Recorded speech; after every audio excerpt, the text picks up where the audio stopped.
Let's look at calculus, specifically a quotient rule. Okay, the function g is defined. So here we have, and we can see that that function has a linear function on top of it.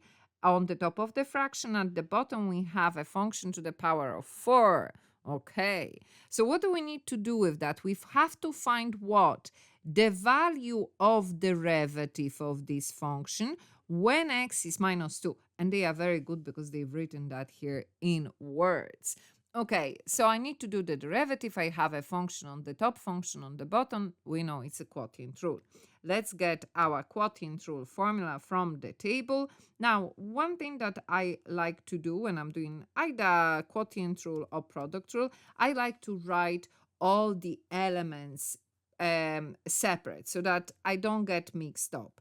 So we have v element, and then we have the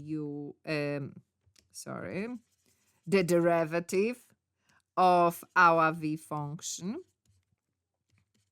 And then we have u function and derivative of that u function. Now I should have taken u is at the top, v is at the bottom. So u on the top, so my u function is 6x plus 1, and v function is at the bottom, x to the power of 4 plus 3. Now, when I don't have to work out the derivative, what I mean, I don't have to simplify the derivative because I'm looking for the value of derivative. So that's what we're going to do. So the derivative of that will happen, 4 goes in front, that power goes down to 3, and then 3 goes into what? 0, isn't it? And derivative of that is very simple, it's just 6. So not as complex as we might think. Okay, so let's now fill in those elements. So that means that derivative of our g function would be top of the fraction v is what?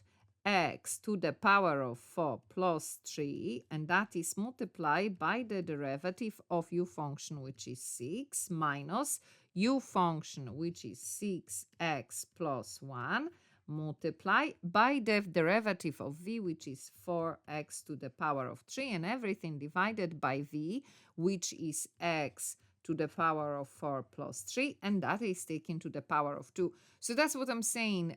The answer here is not derivative, so I don't actually have to do those numbers. I can go directly now to replace x with minus 2.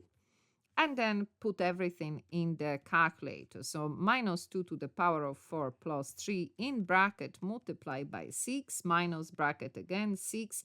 Instead of x, I'm putting minus 2 plus 1. And that is multiplied by 4. And again, instead of x, minus 2. And that is taken to the power of 3. And everything divided, instead of x, again, minus 2 to the power of 4.